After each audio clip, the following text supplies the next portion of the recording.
Hello friends, this is Bhumika from Atmiya Institute of Technology and Science for Diploma Studies, Rajkot. In today's session, I will explain default argument in user-defined function in PHP. જ્યારે આપણે આપણી વેબસાઇટની અંદર કે પ્રોજેક્ટની અંદર જ્યારે કોઈ user defined function બનાવતા હોઈએ ત્યારે યુડીએફની અંદર અમુક આર્ગ્યુમેન્ટ્સ એવી હોય કે જે બહુ મોસ્ટ ફ્રિકવન્ટલી ચેન્જ ના થતી હોય. તો યુડીએફની અંદર એવી આર્ગ્યુમેન્ટ્સ કે જે મોસ્ટ ફ્રિકવન્ટલી ચેન્જ ના થતી હોય એવી આર્ગ્યુમેન્ટ્સને તમે ડિફોલ્ટ આર્ગ્યુમેન્ટ રાખી શકો. ડિફોલ્ટ આર્ગ્યુમેન્ટ્સ છે એની વેલ્યુ તમે જ્યારે ફંક્શનને બનાવો એટલે કે ફંક્શન ડેફિનેશન લખો ત્યારે જ આપી દેવાની હોય અને એ ડિફોલ્ટ આર્ગ્યુમેન્ટ છે એની વેલ્યુ ચેન્જ પણ કરી શકાય. So you are able to give default arguments in any number in any function and the value of default arguments are passed, or you can say value of default arguments you can define at the time of definition of your function. હવે જ્યારે તમે ફંક્શનને call કરો ત્યારે it is your choice. તમારે default આર્ગ્યુમેન્ટની value આપવી હોય તો તમે આપી પણ શકો અને તમે એને સ્કીપ પણ કરી શકો.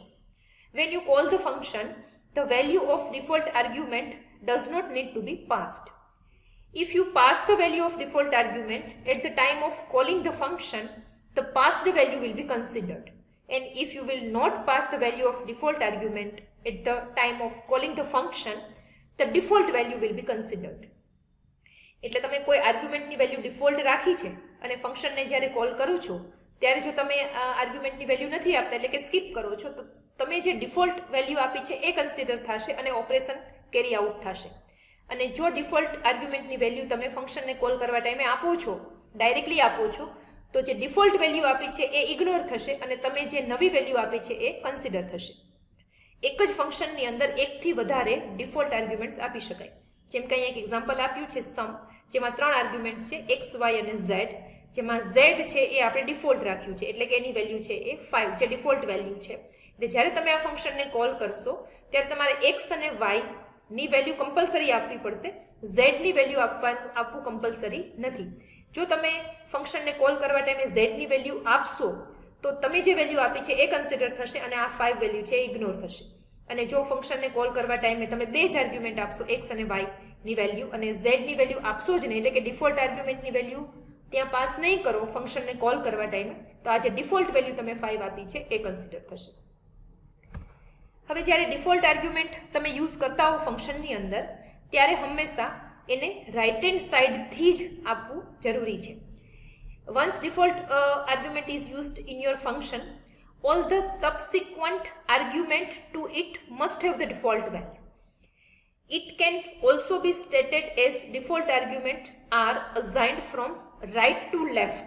એટલે કોઈ પણ ફંક્શન હોય એની અંદર તમે જે ડિફોલ્ટ આર્ગ્યુમેન્ટ આપો એ તમારે રાઇટ સાઇડથી આપવાનું ચાલુ કરવાનું.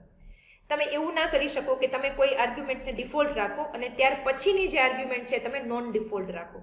જેમ કે અહીંયા એક એક્ઝામ્પલ આપેલું છે સમ, જેમાં એક્સ છે એ નોન ડિફોલ્ટ આર્ગ્યુમેન્ટ છે, પછી વાયની વેલ્યુ આપણે ડિફોલ્ટ રાખી છે અને ઝેડ છે એ અગેન નોન ડિફોલ્ટ વેલ્યુ છે.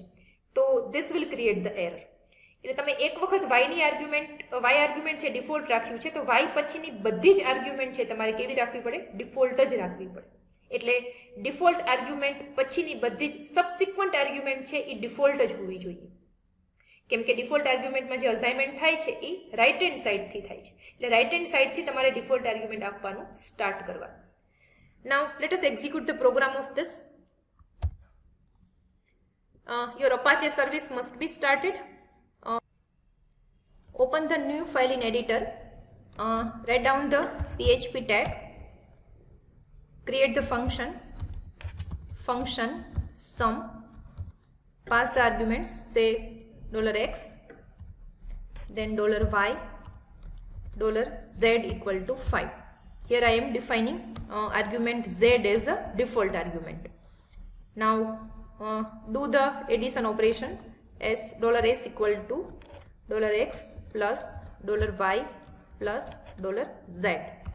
Return the value of addition, return $s. Now call the function, say $a equal to sum and pass the value. Here I am not passing the value of default argument. Print the addition. Say sum is $A. Now again call the function with 3 values. Say 30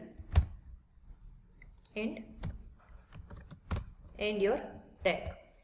હવે અહીંયા જ્યારે first time હું ફંક્શનને call કરું છું ત્યારે બે જ આર્ગ્યુમેન્ટ આપી છે, જે વેરિયેબલ એક્સ અને વાયની અંદર અસાઇન થશે, અને જે ડિફોલ્ટ વેલ્યુ જે છે વેરિયેબલ ઝેડ એની મેં આર્ગ્યુમેન્ટ પાસ નથી કરી, એટલે એ ડિફોલ્ટ વેલ્યુ કન્સિડર થશે.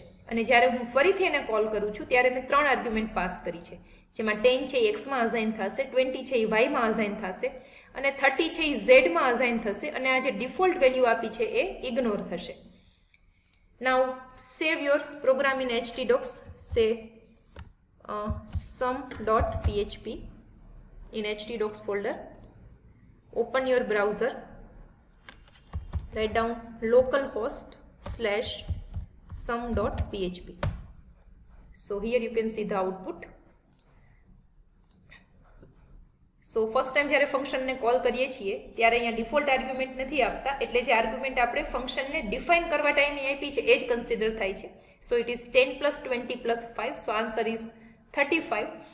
અને અગેન જ્યારે ફંક્શન કોલ કરીએ છીએ ત્યારે આપણે અહીંયા જે થર્ડ આર્ગ્યુમેન્ટ ડિફોલ્ટ આર્ગ્યુમેન્ટ છે એની વેલ્યુ ડાયરેક્ટલી પાસ કરીએ છીએ, એટલે આ 5 વેલ્યુ છે એ ઇગ્નોર થાય છે અને 30 કન્સિડર થાય છે. So it is 10 + 20 + 30. So 60 is the answer. So this is how you can use default argument in function. કોઈ પણ ફંક્શનમાં ગમે તેટલી આર્ગ્યુમેન્ટને તમે ડિફોલ્ટ આપી શકો, પણ જે ડિફોલ્ટ આર્ગ્યુમેન્ટ છે એ તમારે રાઇટ હેન્ડ સાઇડથી જ આપવાનું સ્ટાર્ટ કરવું પડે, અને જે આર્ગ્યુમેન્ટને તમે ડિફોલ્ટ આર્ગ્યુમેન્ટ આપી હોય એની પાછળની બધી જ, એટલે કે સબસિક્વન્ટ બધી જ આર્ગ્યુમેન્ટ્સ છે એ ડિફોલ્ટ હોવી જોઈએ. This is all about the default argument in PHP. Thank you.